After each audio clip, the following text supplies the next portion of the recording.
From being left for dead at 5 by his mother to now owning 90% of the sunglass market, it's the story of Leonardo Del Vecchio, the largest manufacturer of sunglasses in the world. However, how did this orphan eventually get a deal with Armani? And more importantly, turned his literal starvation into $25 billion? Well, it all began on June 14, 1935. Leonardo was born to an impoverished Italian family as the youngest of 5 children. His father died just months before he was born. His mother, now a widow, had to take care of 5 children on her own. Leonardo's earliest memories were of his mother's never-ending struggle to make ends meet. Each morning he would watch as she left their tiny home, determined to find whatever work she could. But no matter how hard she tried, there never seemed to be enough money to go around. There were many nights that Leonardo went to bed with his stomach growing in hunger. As time went on, Leonardo saw his mother's desperation grow deeper. Day by day, their savings dwindled. With World War I raging in the background, there didn't seem to be any relief in sight. But one day, the burden of it all became too much. There was nothing that could prepare Leonardo for what came next. One day, when Leonardo was only 7, his mother took him for a walk through Milan. Leonardo was thrilled. It was rare that he got to witness the hustle and bustle of the city up close. He was fascinated by the cars, by the reflections on the windows of the buildings that towered above him. In fact, he was so busy taking everything in that he didn't see the dark clouds forming above, and he almost didn't realize that his mother was crying. Leonardo didn't understand the reason for her tears until it was too late. Without speaking, she led him inside an unfamiliar building. Then she bent down and gave him a tender kiss, turned around, and left. Before Leonardo had a chance to react, his mother had vanished. And that's when it hit little Leonardo. He had become an orphan. From the moment his mother left him, Leonardo felt a hole in his heart that only grew with each passing day. His new home was full of strange faces, and he longed for the familiar laughter of his brothers and sisters. The pain of abandonment was something that no 7-year-old should ever have to experience. But Leonardo realized that he stood at a crossroads. He could either continue feeling bad for himself, or he could take charge of his life and create his own destiny. And he was fed up with feeling bad. Little did anyone know that he'd go on and build an empire. Filled with newfound hope, Leonardo set out to plan a brighter future for himself. As soon as he was able to, he went out into the world to find work. And at the age of only 14, Leonardo took a job in a car and eyewear parts factory. Conditions at the factory, though, were far from great. Workers had to endure long hours in a dangerous work environment, and Leonardo would unfortunately learn firsthand how dangerous things could be. One late night at the factory as Leonardo was finishing up, a machine malfunctioned. Before he knew what was happening, the machine tore into his hand, slicing off part of his index finger. As you can imagine, this was not only painful but traumatic as well. Leonardo had hit a new low point in his life. His dreams of making something of himself seemed more out of reach than ever. But despite these feelings, Leonardo wasn't one for hopelessness. He didn't even have that word in his dictionary. Can you guess what held that place? Grit. These experiences taught him how to endure anything life threw at him. And so, Leonardo took a deep breath, threw all negative thoughts aside, and decided to forge ahead. Up until this point, working at the eyewear factory had given Leonardo more than just a paycheck. It also made him interested in glasses. And so one day, he decided to figure out what it was about them that fascinated him. At the time, glasses were only viewed as a necessity. They were something that people needed to wear to see. So people didn't care how the glasses looked. But Leonardo wondered, what if someone could make these necessities a fashion statement? And what if that someone was him? Today you might think this sounds obvious, but Leonardo's idea was unconventional at the time. In fact, there were some who ridiculed him and thought that his idea was doomed to fail.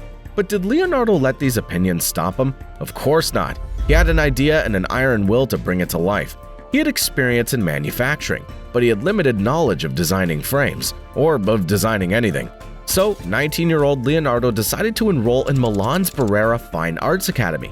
His goal was to use this education to revolutionize the eyewear industry, and he did just that. Although Leonardo's passion burned deep, he had to juggle other commitments as well. He got married to a woman named Luciana, and together they had several children. He spent his days working at the factory and his nights studying at the academy. For a short time, it seemed that his life would fade into mediocrity, something he despised. But one fateful day in 1960 changed everything. It began like any other. Leonardo woke up in his home. He got ready for work. He kissed Luciana and their children goodbye before heading into the factory. It was then that Leonardo learned of an opportunity in a tiny town called Agordo. Agordo was offering free land and other economic incentives to anyone willing to start a business there. This seemed almost too good to be true. It was a moment of fate that Leonardo couldn't ignore. So he made the bold decision to pack up everything and move his wife and children 350 kilometers away from Milan to create a fresh start. His family traded the busy streets of city life for quiet country roads, and it was here that Leonardo founded his very own eyewear company, which he called Luxottica. At this point, Leonardo had manufacturing experience and had studied design, but he had never learned how to run a business. And so the first few years after launching Luxottica were tough. Leonardo only had 14 workers. This might seem like a lot to you, and it was when Leonardo had to pay their salaries from profits he didn't yet have.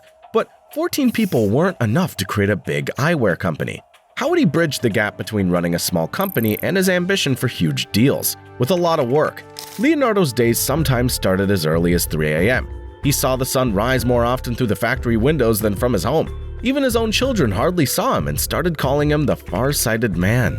He didn't like it any more than they did, but he felt that he had to focus on his work if he wanted to achieve his dreams. And to Leonardo, these sacrifices were worth it. Through his hard work, he slowly built up Luxottica's manufacturing capabilities. In its early years, the company mainly focused on producing accessories and components for local eyewear manufacturers. A major turning point came when Luxottica turned towards producing its own line of eyewear. Following heavy investment in technology and design, the Luxottica eyewear line was launched in 1971. From that moment on, the company's growth took off. Later that year, Luxottica started manufacturing contacts. 3 years after that, Leonardo bought Scarone, a company that helped distribute his products, and in 1981, Luxottica set up shop in Germany as well. Business was booming, but the real game changer came in 1988. The evolution of glasses into fashion statements got Leonardo the greatest deal of his life, to develop a line of luxury eyewear for the iconic Giorgio Armani brand. This was a huge moment for both Leonardo and Luxottica. It proved his theory that glasses weren't just something you wore to see better, they could be a fashion statement too. The result of this extended far beyond the deal with Armani. It paved the way for licensing agreements with nearly all the major fashion brands.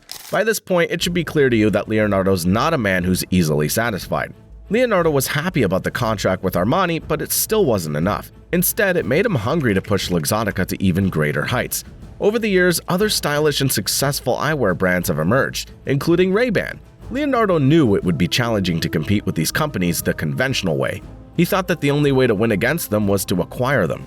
And what was a better way to do that than by going public on the New York Stock Exchange? In 1990, when he was about 55, Leonardo did just that. This was no small feat. In fact, at the time it was rare for a mid-sized European company to be listed on the New York Stock Exchange. But Leonardo, as we've seen by now, wasn't afraid to push boundaries. Going public meant that his company now had access to almost unlimited capital, and could go on that eyewear acquisition spree that Leonardo had dreamed of. Wasting little time, Leonardo began a series of strategic moves. He started with the acquisition of US Shoe in 1995. Why a company that owned shoe brands? Because US Shoe owned LensCrafters, the business that Leonardo really wanted. They weren't interested in selling only that part of the company though, so Leonardo ended up buying the entire parent company for $1.4 billion, with a plan. He was so determined to make this purchase that, in a last-minute, tense negotiation, he increased his initial offer from $24 to $28 per share. US Shoe agreed, and Leonardo was thrilled. Now, Leonardo found himself the new owner of US Shoe, but he was interested in LensCrafters, so what did he do? Well, Leonardo instantly sold off every other part of the company. In other words, he spent $1.4 billion just to buy out his competition, which was LensCrafters. As if this wasn't enough, in 1999, Leonardo purchased another significant competitor, Ray-Ban. Now, Luxottica's truly become a global powerhouse of the eyewear industry.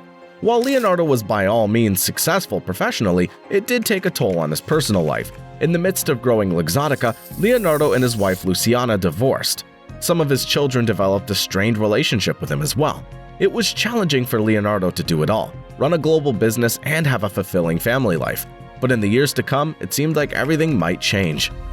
In 2004, when he was almost 70, Leonardo was finally ready to slow down. One day, he called a meeting with his employees to announce his retirement. He said that he would hand over control of the company to a younger executive named Andrea Guerra. It was soon clear, though, that Leonardo did not enjoy retirement. He got bored and restless. It was hard to go from being the CEO of one of the biggest eyewear companies in the world to a life of leisure. Finally, 10 years into his retirement, Leonardo couldn't sit still any longer. He went back to Luxottica's headquarters and took back control of the company. He quickly made up for lost time. Only a few years back into work, he revealed a major plan. He was going to merge Luxottica with Essilor, a French company. The new company, called Essilor-Luxottica, would become the biggest name in eyewear across the globe, thus fulfilling Leonardo's longtime vision. He had really conquered the world of eyewear. In 2019, Leonardo expanded the company even further by buying a large stake in eyewear retailer Grand Vision. A company statement called the deal another step towards our ambition to eradicate poor vision in the world before 2050. And Leonardo held true to that statement. Seeking to reach every segment of the global market, Luxottica began selling inexpensive frames in developing nations, sometimes even giving away glasses for free through charities. By this point, Leonardo was worth an estimated $25 billion, making him one of the richest people in the world. He had gone from being a poor orphan to the owner of a $26 million yacht, a selection of real estate properties, and even a share in Luxembourg's national airline. With his life's work complete, Leonardo Del Vecchio left this world on June 27, 2022, at the age of 87 years old. According to Forbes, he was the 52nd richest person in the world.